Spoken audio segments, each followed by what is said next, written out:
We'd like to welcome everyone to today's webinar.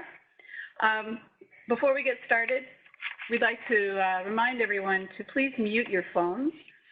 And if you must step away from your computer, please do not put your phone on hold. It will subject us to your hold music and will be a bit of a distraction. We do have a number of people who are participating in today's webinar. As a result, at the end, we will provide instructions if you have clarification questions, where to send those. We're not going to be able to take questions during this webinar due to the volume of people that are participating. But we also know that there may be some points of clarification that are made today, and we'd like to give you an opportunity to be able to ask those. So today what we're going to do is talk about the travel restriction framework and the intent and purpose, why it's a draft, and how it came to be. We'll also go through some of the specifics within the framework to better understand the collaborative approach for decisions for restrictions and then decisions for lifting those restrictions. Then we'll also talk about when we are in the position of imposing restrictions, where to find that information, both before the severe weather arrives, during the severe weather, and then after severe weather. Because as the decisions to impose restrictions and ensure safety on the roads is coordinated, so is the communications among the agencies that are involved with managing and ensuring the safety of the incident. I would like to thank Pennsylvania Emergency Management Agency, as well as State Police, Department of Transportation, and the Turnpike. These are all agencies that have been very involved in the creation of the framework, delving into the data that will put shape to the framework, as well as speaking with many of the Endeavor members and private sector to get feedback on the impact of the restrictions. So I also would remind you, if you are on the call, to please mute your phone. And I would like to also thank the Pennsylvania Endeavor members for requesting the webinar and taking the restrictions very seriously, and also with the intent that which is provided, which is to ensure safety on the roads. So Director Padfield will start us off with talking about how we got here and a little bit more about what drove the formulation of the framework. All right, thank you, Molly. Good morning, everyone. And again, just a reminder to please, as you join, mute your phones. There's a high number of callers that are listening into the webinar, and we want to make sure there's minimal distractions. So again, if you can, please mute your phones so that everybody else can hear the information that's being discussed. So just to kind of frame where we're at and how we got to where we are now, many of you know that we have had a history of extended road closures throughout the Commonwealth. We can go back to 2007 to the ice storm. And each one of these road closures, because of inclement weather, we've learned more information about. Last year, many of you are aware that we implemented a series of travel restrictions and bans. And the reason for that is in 2016, we had a significant closure on the Turnpike. Based on that closure in 2016, we developed a road closure framework that talked about how we are going to respond to those types of situations. And the whole goal of that was more after the incident occurs, focusing on quick clearance, being able to reestablish travel flow on the roadway, being able to support the folks that are stranded out there on the roadway appropriately if needed for extended periods of time. And what we found out is, even with that development of that road closure framework in 2016 and implementing that in the years that followed, we still ran into situations where we were not able to reestablish traffic flow, and we still had hundreds of motorists that were stranded out there for numerous hours. So we started to take a look at the data What the data showed us when we analyzed that is that if we can identify the data elements and the causative factors to some of these situations that occur, we had a better ability to be able to anticipate them and potentially prevent them to the degree that we have been seeing them previously. We know on a good weather day in Pennsylvania, it's hard to engineer ourselves traffic congestion, let alone situations in which inclement weather is impacting the roadway, especially with the amount of travel that we're seeing on the roadway. We also know, we take a look at the statistics, that anytime a commercial vehicle is involved in either the initial incident or is stranded on the roadway during times of inclement weather when we have snow and ice, the incidents are very hard to clear, and we've gotten to the point where it has become a very arduous process to reestablish traffic flow. So that we know that commercial vehicles that are involved in the initial incident, if there's hazardous materials involved, obviously they're a lot larger, they require heavy tow. That is a challenge even on a good day, let alone during inclement weather. And obviously we looked at some of the data and we know that if we have a large number of commercial vehicles that are sitting on the roadway while the snow continues to fall, or there's an ice storm, trying to reestablish flow by getting those commercial vehicles moving again usually requires a significant amount of resources and heavy tow to be able to do that, and it's not a quick process. The other thing that we've seen with extended road closures, and we talk about this a lot, is that a few hours is really an inconvenience for folks, and we understand that. However, the length of the road closures that we have seen has been increasing to the point where we've been 8, 10, 12, 14, sometimes 16 hours of people that are stranded on the roadway during inclement weather. And in those situations, they become a true life threat for certain vulnerable populations, the very young, the very old. We know that in the past, we've had people unfortunately die sitting in their stranded vehicle on the roadway. We know that we have had children that have been born in the stranded vehicles on the roadway. And ultimately, we know that it has overburdened the local emergency response system to be able to provide services to people that happen to be stranded on the roadway. And most of the Commonwealth is covered by volunteer emergency services. And we've heard loud and clear that they not necessarily have the bandwidth to be able to be out there with hundreds of people stranded on a regular basis.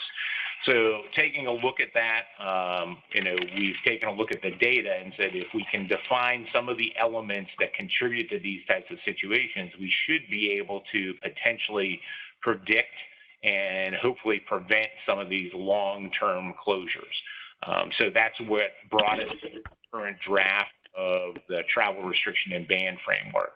Last year, we implemented restrictions and bans working with the other state agencies, PennDOT, Turnpike, and state police. And when those restrictions were implemented, greater than 80%, we've reduced the accidents that closed major interstate highways by, I believe, 80 some odd percent. So obviously the outcome was there that we are looking for, but we also understand it is a significant disruption. And working with some of our outreach groups, we understand that from the transportation sector, it is a challenge some days, obviously, to do business like that, just like any other maturing process. The pendulum sometimes swings pretty far to one direction. And we were committed to be able, as a group of state agencies, to be able to take a look at this, take a look at the data that we know regarding the state and the incidents that occur, but also reach out to other states and take a look at what they're doing related to these types of situations to be able to develop this framework and provide a little bit more latitude. And we'll talk about that as we kind of get into it moving forward. So the whole goal is to really minimize the disruption to transportation on Pennsylvania highways and really maximize the safety of the motoring public during the winter weather events.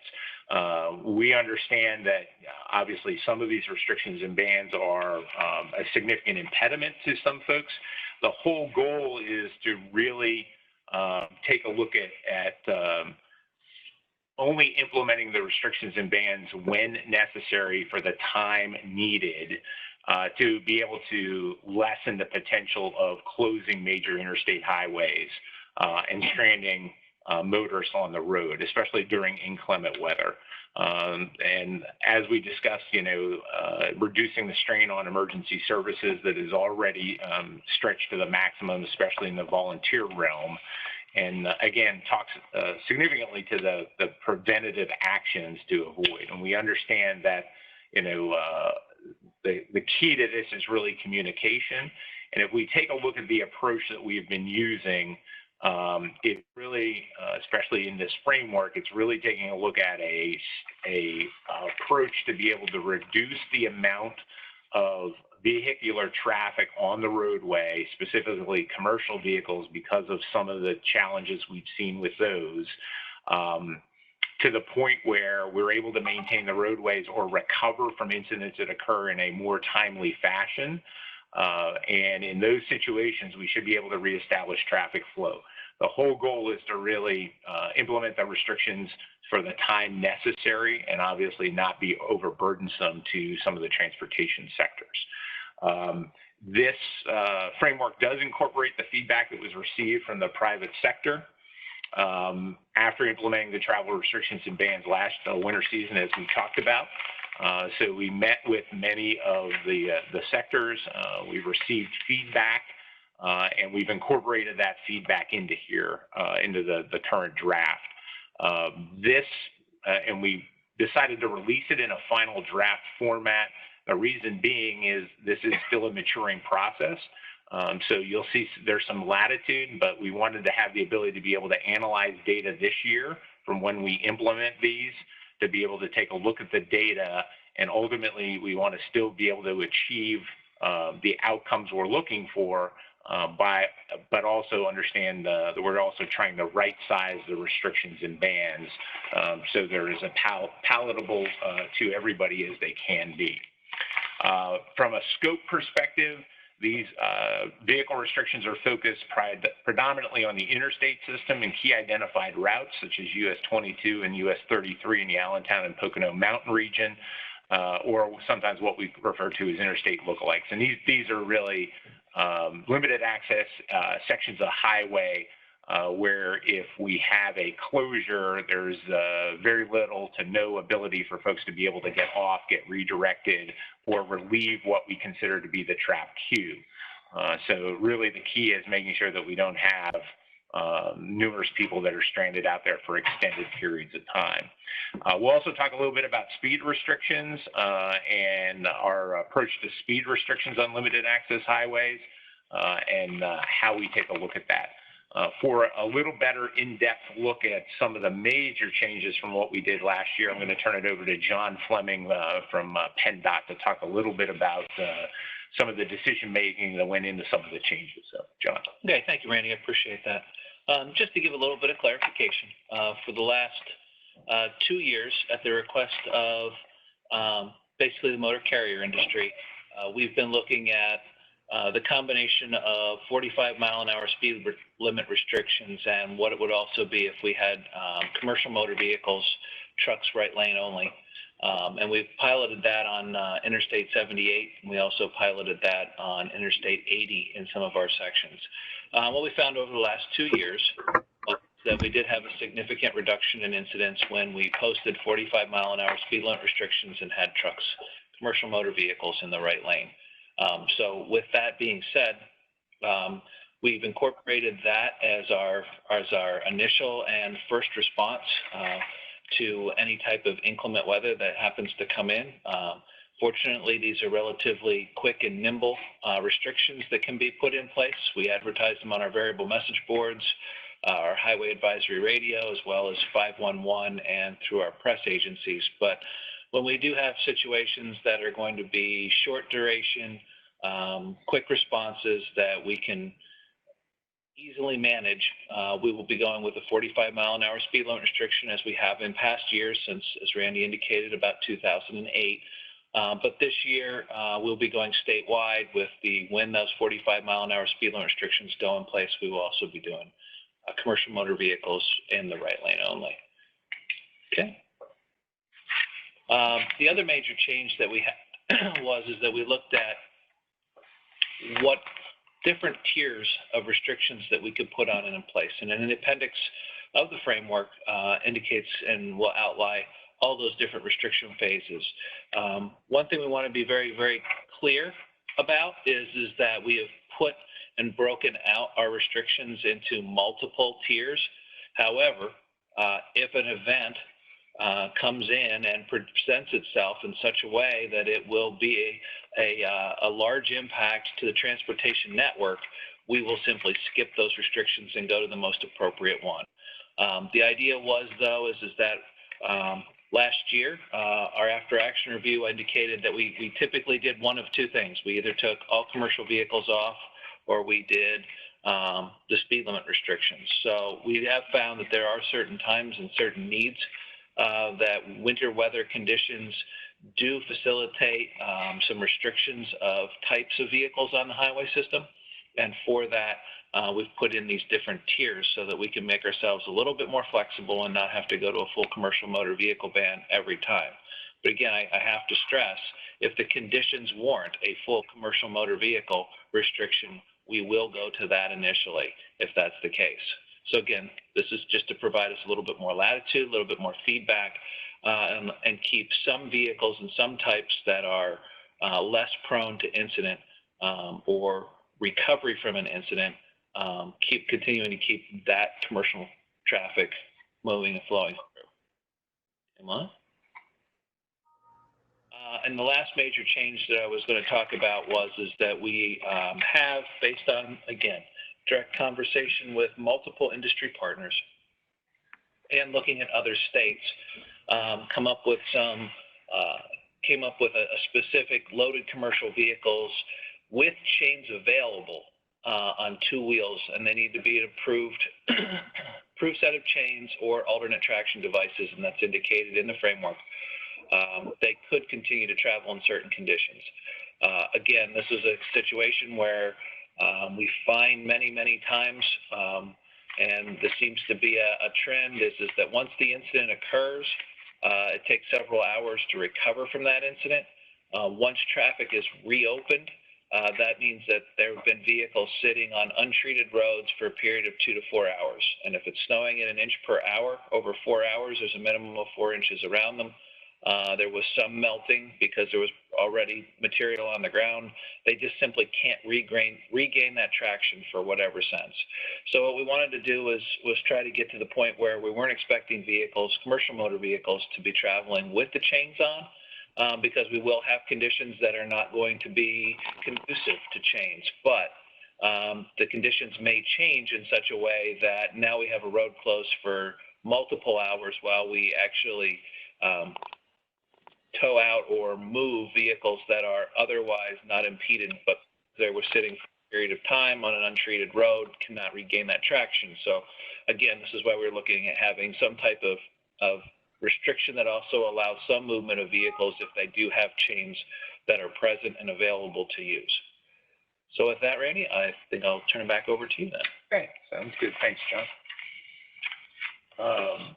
From a framework review perspective, if you have a copy of it, you can follow along. If not, we'll talk about and discuss about how you can get a copy of the framework. So the framework is in its final draft, and we talked about this from a state agency perspective. We decided to keep it in a final draft, predominantly because we are committed to seeing how this works and to be able to really take a look at the data coming into this winter weather season, to see whether we can right-size this more or whether this is a good approach to be able to use. So once we get that data and we take a look at how this has been implemented and the results of this, with the ultimate goal of being able to reduce the number of times a interstate highway is closed and people are stranded out there for extended periods of time, then and finalize this. But we felt the need to keep it in a final draft because there's a kind of an art science to what we're doing. If you're on the phone, I'm going to remind you to please place your phone on mute, so it's not a distraction to the other participants. Thank you. So you'll see in the document there's a scope and responsibilities. It talks about what each agency's really legal authority happens to be and how we came about and what we each do from a perspective of being able to handle inclement winter weather, whether it's specifically with the roadways or with specifically what our agency does to be able to coordinate this. We'll talk a little bit about those responsibilities going forward. It's not really a hard and fast set of rules, but it talks predominantly from a strategic level what each agency is involved with. We'll spend a fair amount of time talking about the timeline and what we use for a planning timeline, so everybody is aware of that. We try to look out as far as we can, and there are obviously some variables associated with that. We start meeting early from a state agency perspective. And when we start doing that, if we anticipate that there's going to be restrictions or bans, we'll start messaging that so that the industry is aware and that everybody is aware. We'll talk about how we come up with, which roadways are going to be restricted or banned, or what types of restrictions are placed on those roadways. There's a list of restrictions in there that are available, as John discussed. We have additional tiers that we've taken a look at and some additional caveats within those tiers. And then we do have a standing list of exemptions for the first 24 hours. So we understand that obviously if these restrictions or bans are left in place for an extended period of time, it has a global impact across the transportation sector. However, we know that there are certain things that need to move within the first 24 hours, specifically that are related to life safety and life sustainment issues. So we have a list of specific exemptions within there. We have gotten a lot of feedback of people looking for other additional exemptions, but at this point in time, we're not entertaining any additional exemptions other than what we have listed.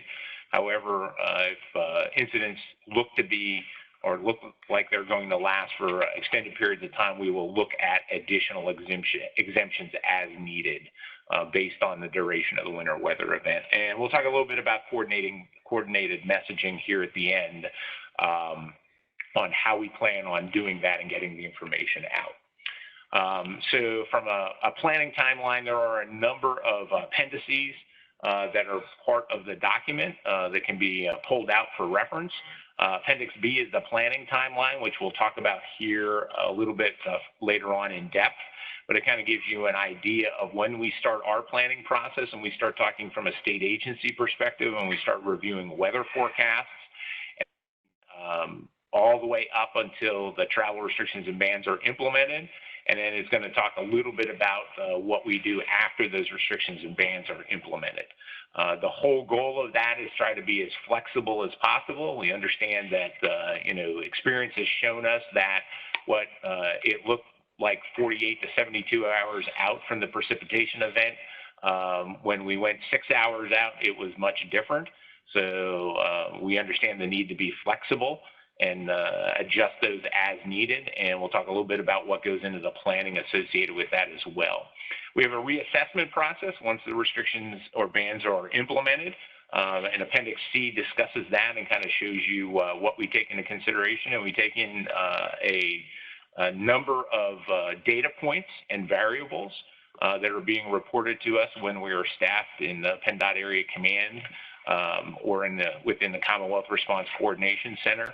And we look at those variables and weigh those variables out. And that's information that's coming in from state police. It's coming in from the PennDOT districts. It's being picked up on our crisis management software system. We're taking a look at the roadway weather information system. So we're taking a look at a number of data points during that reassessment process to be able to figure out, can we release the restriction or ban, or do we have to upgrade the restriction or ban based on the current situation? There's an exemptions quick reference table that's in there, which we'll talk about a little bit at length as we get later into the presentation. That is Appendix D. John had referenced the tire chains, and we have tire chain information in there within Appendix E. It kind of discusses what we consider to be chains and what are acceptable chains and alternate traction devices. And then we'll talk about the phased approach table in Appendix F. That'll kind of give you an idea of what that kind of tiered or phased approach happens to be. So from a responsibilities perspective, we talk about the coordinated analysis, decisions, and implementation. So there is no one agency that is unilaterally making these decisions at our level. As I said previously, we're taking into consideration a lot of data to be able to take a look at what is the best, or what we think the best approach is going to be to any one storm or one winter weather event, understanding there are a number of variables associated with that. So obviously from our agency's perspective, we coordinate the other state agencies during times of emergencies or disasters.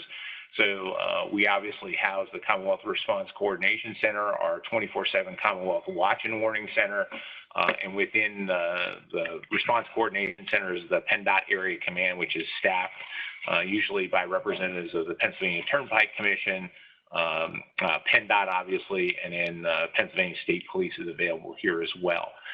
So obviously we're the coordinating entity. Pennsylvania State Police provides us data from obviously the troopers that are out there on the scene and on the roadways. They also provide a conduit, especially when we're staffed here, for communication, and we'll talk a little bit about how that coordination occurs with the communication. And obviously they're the enforcement side of any restrictions or bans that happen to be in place. And then obviously PennDOT and the Turnpike obviously maintain the roadways within the Commonwealth and have a number of systems already in place to be able to monitor via camera, via weather information systems, surface temperatures of the roads, those types of things that we're taking a look at. So we have integrated systems across the Commonwealth that we use, and obviously the agencies to be able to provide kind of the information that we need to be able to make the decisions in as real-time a format as we can. What you'll see as part of the framework is a complexity analysis. We've been asked numerous times about what exactly the numbers are that we use, snowfall rates, how much snow it is, and everything else. And there's really no one good answer to this. So if you refer to the complexity analysis, you're going to see a number of event factors for any one event. So we take a look at forecasted weather. We take a look at the timing of the weather, changing conditions, and essentially confidence in the forecast. So we know that the closer we get to the event, the better the confidence usually is in the forecast.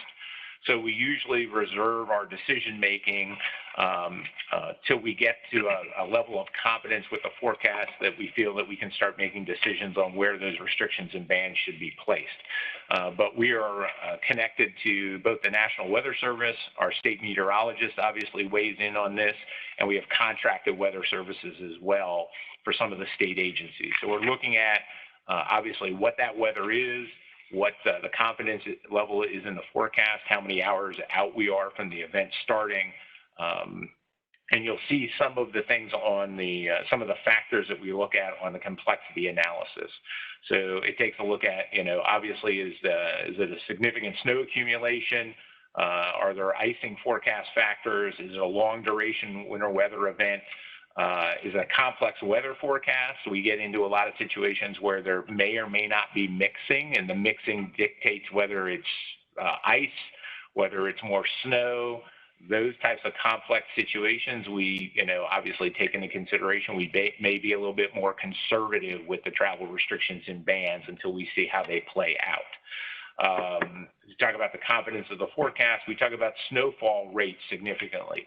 What we've seen with, and it's just not winter weather precipitation, but we've seen this with other precipitation, especially with the severe thunderstorms during the summer months, is we see significant rates of precipitation in the onset of a lot of these systems, which sometimes very quickly can overwhelm the capability to be able to maintain the roads in an acceptable format. So they're the things we take a look at from a snowfall rate perspective, especially early on in the incident. We talk about blizzards, snowfall timing and intensity at onset. Seasonal factors is that the first snowfall is an early season snowfall, flash freeze potential, and the other thing is cold exposure hazards or during the or post storm. So we take a look at what's the ability if we do strand people out there, what is the forecast impact post-storm, sub-zero wind chills, things like that, obviously are going to affect people that are stranded in their cars, and it's not a situation that we want to get into with having hundreds of people stranded out there. So really they're the forecast factors we look at. We take a look at travel and roadway factors as well. We take a look at peak travel times. We take a look at known problematic areas that we know, or we have hills and those types of things. Pre-treatment, residual treatment on the road surfaces, and areas that we know that we have effective detours versus detours that extend significant miles around an incident. And we find out that people are less apt to take those detours. So there's any one of a number of travel and roadway factors that we take a look at as far as the complexity analysis. And then we also take a look at manpower and equipment factors. Do we have the ability to be able to maintain the roads in acceptable travel conditions and those types of things? And understanding that, when travel becomes restricted or stopped on a roadway because of an incident, that usually involves the vehicles that are trying to maintain and clear the roadway. So if they can't move, then we can't maintain the roadway, and that usually compounds a lot of the issues that we run into. So that complexity analysis is really key.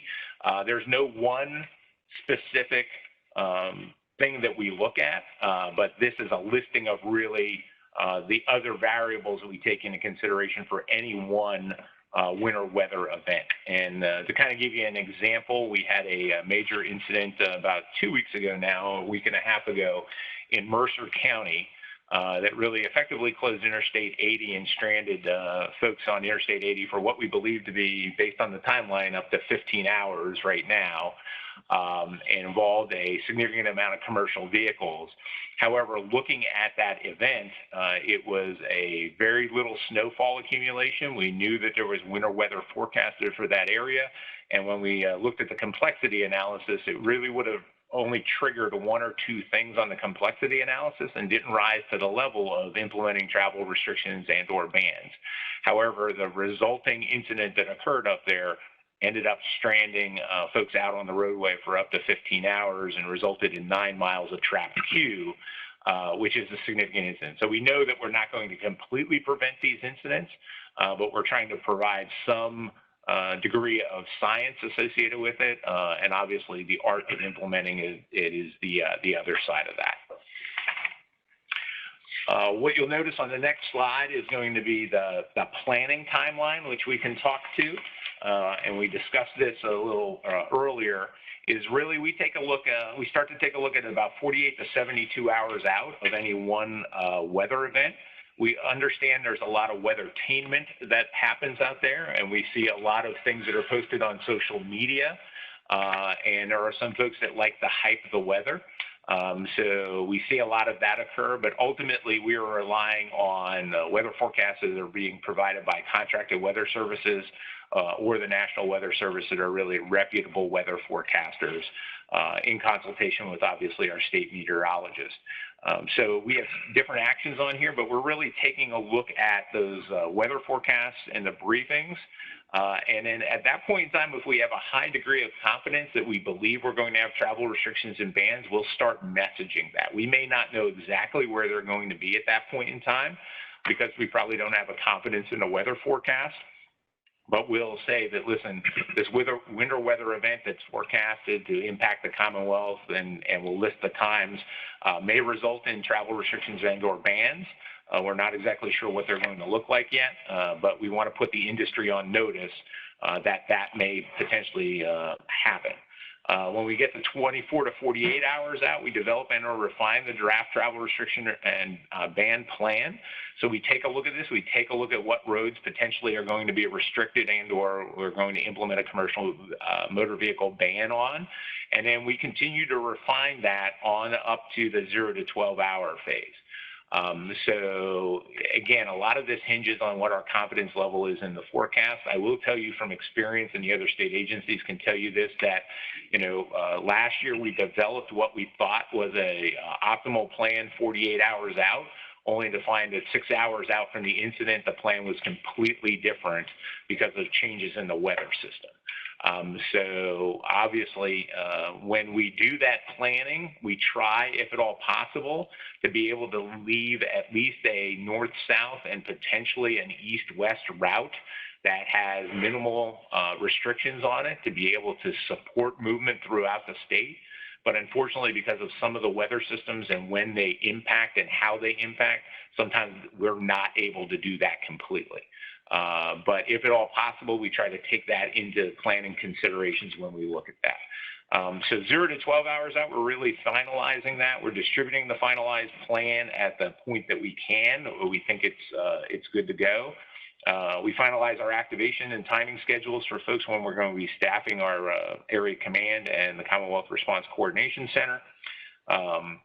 And then post-onset, we monitor those restrictions and/or bans. And literally about every 2 hours, we take a look at the data inputs and we take a look at working with the PennDOT districts and their incident command centers, Pennsylvania State Police, the roadway information, weather data that we get. We take a look at all those variables and figure out when can we release those or restrict them potentially further because conditions are changing. So that's done real time. And then we have a sequence of how we release that information, and we want to make sure that we release the information in the appropriate sequence. We don't want people being cited by state police for restrictions or bans that we've lifted because the timing of the notification was off. So we have a dedicated process that we go through in here to make sure that state police, the enforcement agency, is aware of what is being changed. Once that information is out to their troopers in the field, then we go ahead and release that information out to the public so they're aware of those changes that are occurring. And we literally sit in here and monitor this on a real-time basis to figure out when we can lift some of these restrictions and bans. We talked about this as once we start to approach 20 to 24 hours, and last year, to give you an example, there are very few restrictions or bans that lasted into that time frame. And if they were into that time frame, they were actually in support of other states that we coordinate with, such as New Jersey and New York. We coordinate the restrictions and bans across state boundaries so that we're not releasing ours and dumping our traffic into their state where they still have restrictions and bans on. So we try to alleviate those by coordinating across the state boundaries. But we also know that if we're approaching that 20 to 24 hour mark, we need to really seriously take a look at other travel exemptions to be able to get goods and commodities moving, critical commodities moving at that point in time. So that kind of gives you a little bit of an idea of what that planning time looks like. And then if you take a look at the restriction phases, which is should be Appendix F. Appendix F will give you an idea of what that looks like kind of graphically. So I know John alluded to this or spoke to this, but at any point in time, as needed, 45 mile per hour restrictions can occur. So that's across the bottom of the table. And that includes, the right lane restriction for all commercial vehicles and all passenger vehicles. That's cars, SUVs, pickup trucks, et cetera, that are towing trailers. So we're hoping by segregating the traffic and right lane only commercial vehicles and vehicles that are towing trailers, we're hoping to limit the potential of passing incidents. And what we find out is the data shows that most or a lot of these incidents occur because of passing related situations. So if we can kind of limit that, we're hoping that that will obviously work to our advantage to be able to limit significant incidents that occur that result in the roadways being closed for extended periods of time. So if you take a look at the restrictions, obviously the Tier 1 restrictions are very similar to what we used last year. They're tractors without trailers, tractors towing unloaded or lightly loaded enclosed trailers, open trailers or tank trailers, tractors towing unloaded or lightly loaded tandem trailers, enclosed cargo delivery trucks that meet the definition of commercial motor vehicles, and passenger vehicles like we talked about that are towing trailers, to include recreational vehicle travel trailers and fifth wheels, closed cargo trailers, open cargo trailers, vehicle transport trailers, regular recreational vehicles / motorhomes, school buses, commercial buses, motor coaches, motorcycles. And then we have a note down there that talks about a lightly loaded commercial motor vehicle is defined as a vehicle that is less than 1/3 of their gross vehicle weight rated, they're loaded less than 1/3 of their gross vehicle weight. And the reason for that, and we've tried to work on that definition, is that they need to have a load over their axle, their drive axle, to be able to help with traction. That has created a lot of challenges in the past where we have lightly loaded or unloaded commercial vehicles out there that are unable to reestablish traction and move, especially if they've been stopped for any significant period of time. In Tier 2, we've broken out loaded tandem trailers. Tandems have their own set of challenges with them because of the articulation, so they're now broken out. Last year, we did not break these out in a separate category, but these are now broken out in a separate category. As you see, Tier 3 is really Tier 1 and 2 plus all loaded commercial vehicles, except for those that are carrying full coverage tire chains for at least 2 drive wheels, or those with approved alternate traction devices. And the caveat here is the chains do not need to be installed on the tires. They need to be readily available so that if the traffic flow does become stopped for any period of time and the trailers are unable or the tractors are unable to get restarted, they have the ability to be able to chain up. So we don't need to invest a lot of heavy equipment to be able to tow commercial motor vehicles to get them restarted again, that they have the ability to be able to put the chains on and travel with chains on until they can get their traction reestablished. So that's really key. So they do not need to be installed.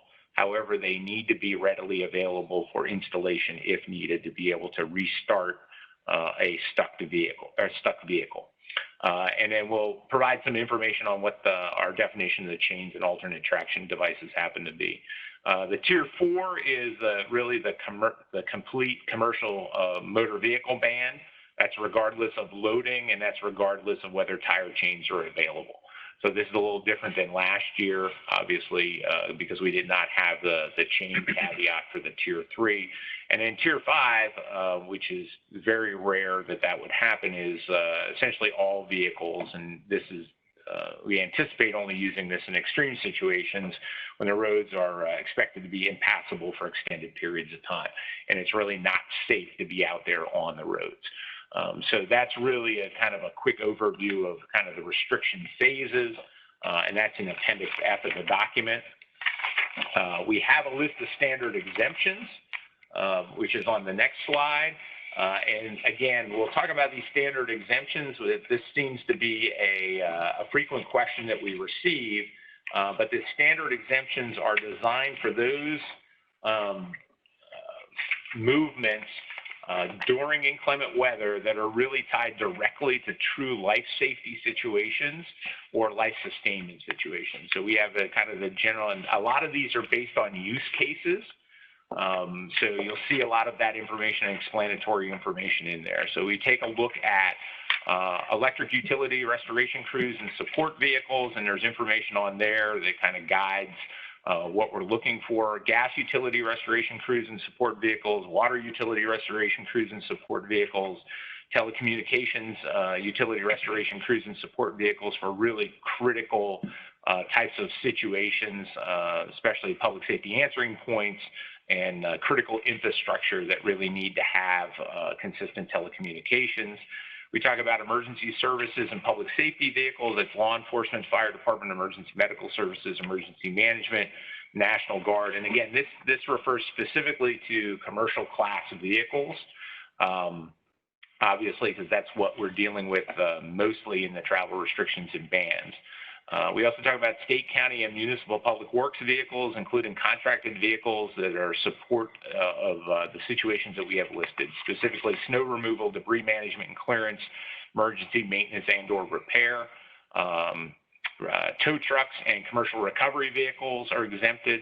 And then we also have liquid fuels delivery vehicles. That's gasoline, fuel oil, kerosene, propane, and really it's for the critical delivery or emergency deliveries to individuals, critical infrastructure nodes, businesses and emergency services or public works agency without fuel or dangerously low on fuel, which could result in a life safety issue or inability to sustain a response operation if not accomplished.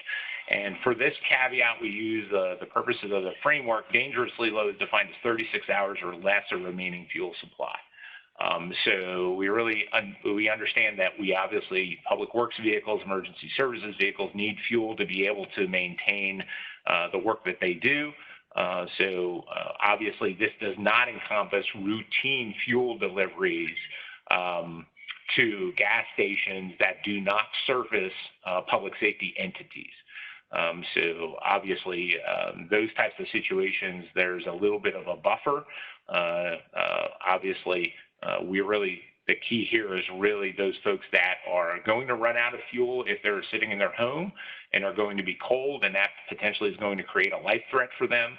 This is not routine delivery service or emergency delivery to critical infrastructure nodes that need to maintain operational capability.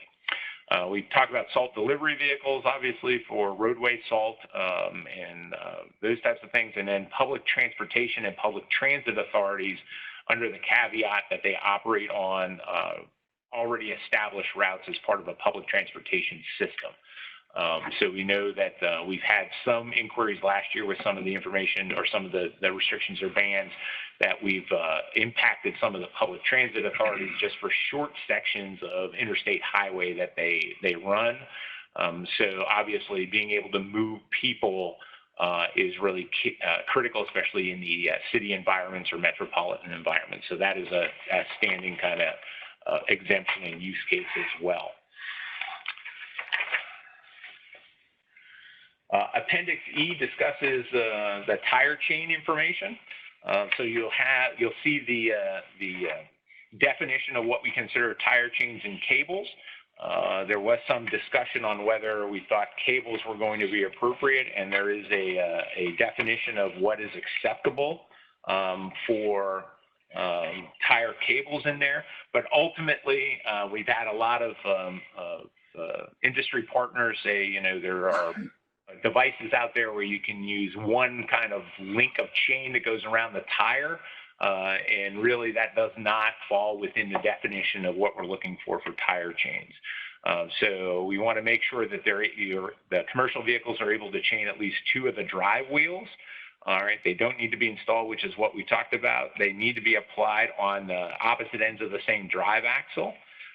Tire chains used on the commercial vehicles need to meet the following specifications. So they need to consist of 2 circular metal loops, one on each side of the tire, be connected by not less than 9 evenly spaced chain loops across the tire tread. And then there is a note on there that talks about high-strength steel cross-member rollers, and then they have to have a minimum diameter of 0.415 inches or greater diameter can be used. There's also information in there on alternate traction devices. ATVs or ATDs are approved at Pennsylvania consist of the following: wheel sanders. They must carry enough sand to be able to get the vehicle through any restricted areas. And pneumatically driven tire chains or automatic tire chains are acceptable, as well as alternate traction devices that can be lowered and used automatically, usually from the cab.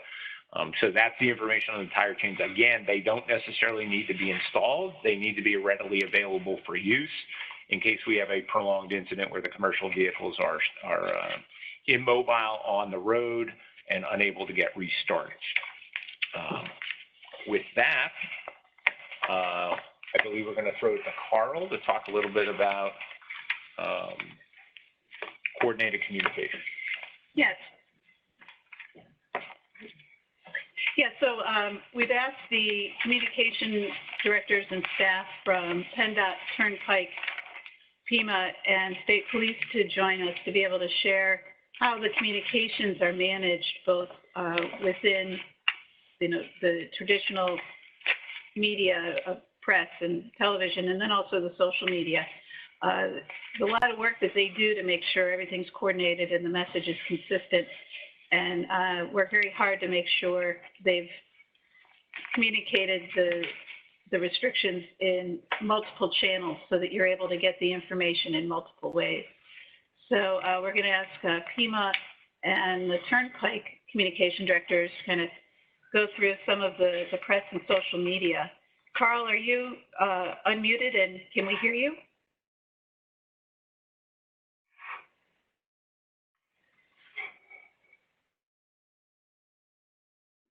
All right. Bear with us for one moment. We're going to make sure that Carl?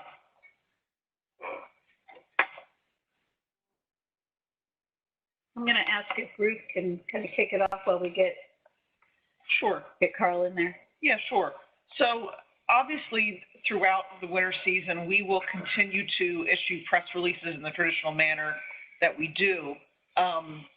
However, there's a process that goes along with issuing press releases, from just the time that it takes to put the press release together, to double check the information, and to go through our traditional approval processes.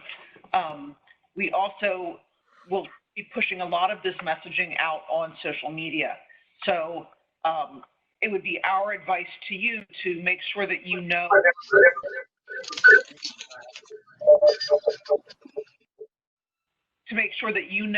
what social media channels would be appropriate for you and your coworkers to follow, whether that's the statewide PennDOT Twitter feed or a regional Twitter feed. And obviously, if you have folks that are traveling the Turnpike, that would be important for you to make sure that your folks are keeping an eye on that as well. If Carl's with us, or if Alexis from PennDOT, or if anyone from State Police wants to chime in and add anything else, please feel free. They may have called in. I can't. Okay. Can't. Okay. That's really all that I have from that perspective. Sure, yeah. This is what some of our coordinated messaging looks like from PennDOT and Turnpike. We work really hard to make sure that we're all sharing the same message. That includes making sure our graphics are similar, making sure that we are using the same language, and obviously with the framework in place this year, the language that we use is really important, and making sure that we're all working together. When we have an activation, more often than not, comm staff from each of these agencies is working together here at PEMA headquarters in the Commonwealth Response Coordination Center and our Joint Information Center, along with a representative from the governor's office, a lot of times if they're able to come, to help make sure that we're all on the same page, issuing the same messaging around the same time, so that way you folks aren't confused as to what you're seeing and hearing from a media perspective, whether it's traditional media or social media. We also monitor traditional media. We're paying attention to news websites, television broadcasts, radio broadcasts, to make sure that the messages that we put out are being shared accurately with the audience, whatever audience that may be. We'd also like to point out that one of the key values for Pennsylvania Endeavor members is being able to know where to go for trusted, vetted information. And you can be sure that any information that you're receiving from the Turnpike, State Police, PennDOT, or PEMA has been properly coordinated and vetted before producing them and socializing them. So I would encourage you to follow both the Twitter and the Facebook pages for each of these agencies. There are times where there may be something that's not as big of an issue, that there's restrictions, but there's still information that the Turnpike, that PennDOT are putting out that you will find of value. So I do encourage you to go to PennDOT, PEMA, Turnpike, and State Police, both the Twitter and the Facebook pages, and follow those so that you know that you're getting the messages as they're coming out. Just one thing, Molly, just so everybody's aware. So and the reason we've put a placeholder in to discuss this is that by adding different tiers and providing more latitude with the chain caveat, and obviously with the addition of talking about loaded tandems as a separate category and those types of things, the communication piece has become more complicated. So we're trying to be more responsive to the industry, but that also complicates the communication piece because now we have a lot more variables that we need to communicate on what the restrictions happen to be. So that's why we've put a significant amount of thought into this about how we're going to do this and how we're going to communicate this effectively. And I spoke to this before about making sure the communication is coordinated amongst the state agencies so we don't have things that are getting out ahead of time, especially if state police doesn't know that we've released certain restrictions or bans, or we've elevated certain restrictions and bans from an enforcement perspective. In reality, that happens real time in here. We try to turn that information around in, I believe last year we were doing about 30 minutes to 45 minutes, but that's a lot of moving parts to be able to get the information distributed in the proper sequence to the right people. So I know that we've had pushback before that, the restrictions or bans are in place and the snow's not flying and those types of things. We understand that. We're trying to be more flexible and make sure that we have a expeditious process to be able to update that information. But there's a certain sequencing we need to go through, and we want to make sure that it's coordinated amongst all agencies, that we're all saying the same thing. So. Yeah, this is Craig Schmidt at the Turnpike. I just wanted to add on Carl's behalf. We are working on updating the silhouette profile documents that would at least provide an idea of what vehicles we're talking about in each of these phases, so you should expect to see those very soon to be able to help describe the types of vehicles affected by any ban. Great, thank you. So we're going to shift gears and talk a little bit about 511. We've asked, PennDOT has offered to kind of present some of the anticipated updates. In the interest of time, we won't do a live. We'll just go through the slides that we have. So Dan Farley is going to share with us some of the updates. So for the group, the 511 system is Pennsylvania's Traveler Information System. So this is a joint system PennDOT and the Pennsylvania Turnpike Commission use to input their weather events, as well as any work zone related activities or other restrictions that are part of this. So the website has a lot of very useful information, from traffic speed information, incidents, road work, weather information. As Randy indicated previously, the road weather information is available and is viewable by the public. We also make our cameras available. Both agencies have cameras on there to show the motoring public of what the roadway conditions are. We also have our plow truck locations, as well as any winter conditions that are being reported at any given point in time. So with updates to the framework that have been discussed, PennDOT has made some updates to the 511 system that will be going live here very shortly. So whenever restrictions are in place, we have a live map that is available. And as you can see on the website here, that you will be able to see in real time what those restrictions are, whether there's speed restrictions, commercial vehicle restrictions, or both, for those types of situations. One of the other updates we are working on is actually a dedicated commercial vehicle page to put relevant commercial vehicle information.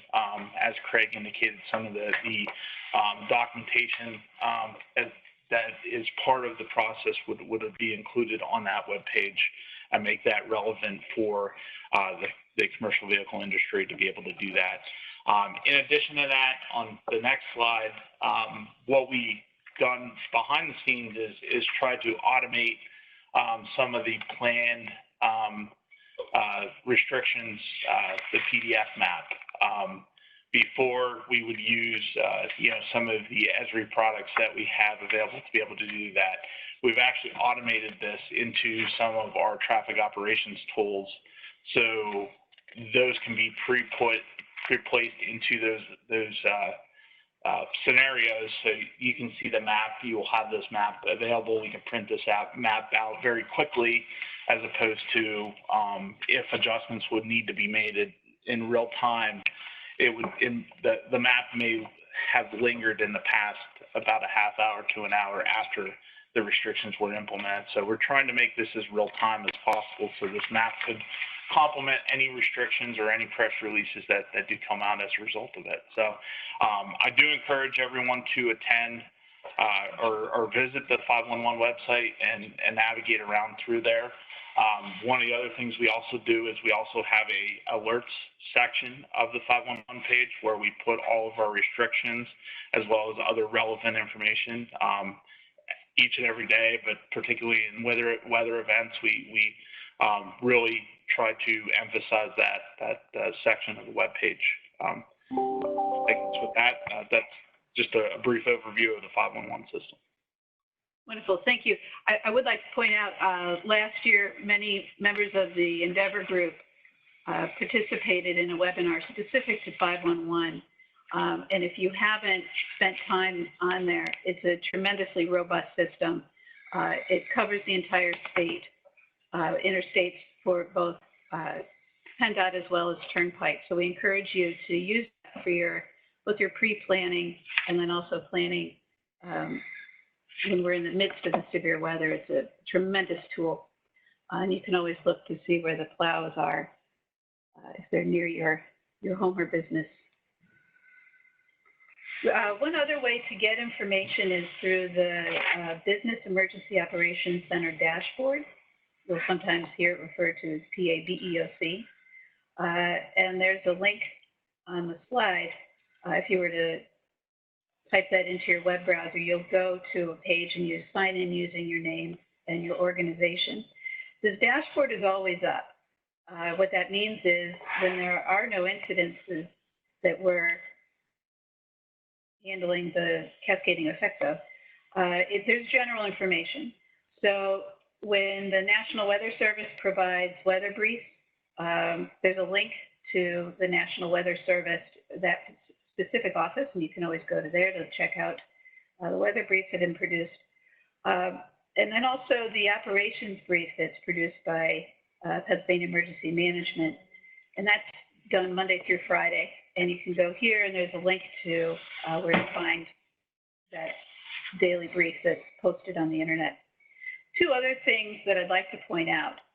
You've heard me reference PA Endeavor. If you're not familiar with PA Endeavor, I would encourage you to visit this dashboard. We do have a fact sheet on the program. It's private sector led with government at the table, focusing on challenges and operational decisions that need to be made when trying to continue operations or making sure emergency services and critical services continue. We have a fact sheet, and we also have a membership form. That membership form is really just it outlines the agreement that the information that's being shared both between business and business as well as business to government for official use. It's not used for commercial purposes and is to be treated with for official use only. The other thing that I would like to point out is we do have the framework on this dashboard. So it's in the center, and you'll be able to download that should you need an additional copy. When we are activated, and when we say activated for the purposes of the Business Emergency Operations Center, we will post information as we receive it and make that available to you. Information will include restrictions, when restrictions are lifted. It will also include power outages and estimated restoration time. And then there are a number of times where businesses want to know where shelters have been opened. And most critically, when we're activated, we will open a chat window, and that allows businesses to interact with each other and then also ask questions. When we're not monitoring the dashboard, the chat window is closed so that we don't suggest that we're going to be able to answer your question immediately. This is a tremendous resource, and I would encourage you to visit the dashboard and bookmark it. It's not an intuitive link, and it can be a bit of a challenge to remember what the heck those letters mean. So I do encourage you to bookmark it and take a look at that, because the information that goes out both through social media will also be posted on here, as well as press releases there are a number of times businesses over the road will need actual copies of any declarations or waivers that have been posted, that's federal waivers, and also we do have a state waiver, and the state proclamation of disaster emergency. Those are also posted on there. We've heard reports that having a press release that there's been a proclamation of disaster emergency in Pennsylvania is not enough. So we do post those so that you're able to download those and have them at the ready. So once again, we do include, if you want notifications, that's if you receive email from the Business Emergency Operations Center, we do need you to visit the dashboard and download an agreement and send that in to us so we can make sure that you're on the list. And we will make sure to include you on any of the information that we send out. If you, oh, Director. Yeah, I can hop back in. So to close this out, you know, I'm sure there may be some questions out there, and because of the amount of folks that we have on the webinar, unfortunately, we're not able to take questions on the webinar.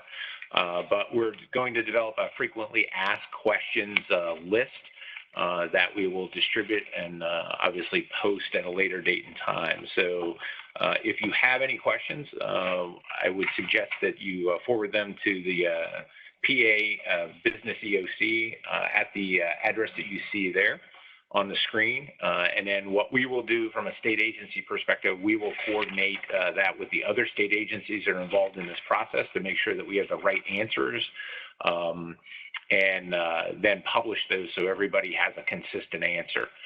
So they don't have to contact multiple state agencies or anything like that. So the easiest way to do that is we will collate all of those questions and probably group them into specific categories. And we've received a number of them already, just with the distribution of the final draft.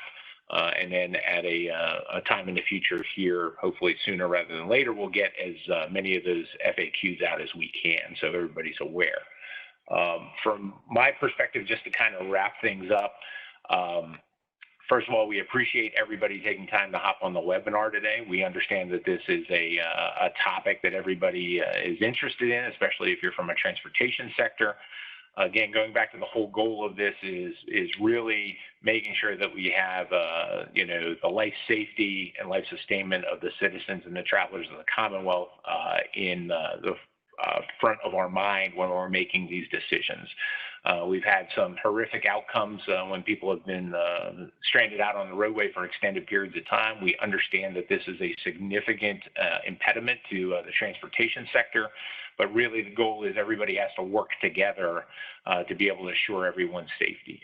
So what we're asking is voluntary compliance when and where possible. If you take a look at a lot of the information that we've laid out in here, it's very hard to enforce, especially unloaded and lightly loaded, because when the commercial vehicles are moving down the road, we really can't tell if there's anything in them or not. So what we're really asking for is the industry and the transportation sector to understand and kind of be mindful of this. The whole goal is really a methodical step down of the amount of traffic that is on the roadway and the interstate system during inclement weather, so that if we have an incident occur, we can recover from it in a very short time frame and reestablish traffic flow. That's really the whole goal. And what we're trying to do is, you know, many of you probably fly, and during times of inclement weather, you can expect to be inconvenienced and be stuck at an airport somewhere because flights are delayed and or canceled. There's a big difference between being stuck in an airport somewhere where you have all the amenities that you need around you and being stuck for 12 hours in your car on a road in Pennsylvania. And the reason that, you know, airline transport is so safe is because of the safety factors that are involved with that. And what we're trying to do is use and employ some of those principles here during winter weather travel in the Commonwealth to be able to assure the safety of the folks that are on the roadway, and that we're not exposing them to situations that we can potentially avoid. So that's really key. All the state agencies Personally, I'd like to thank all the state agencies that have been involved with this. It has been a year-long project based on the information that and the data that we received from last year to be able to work through this and right-size it.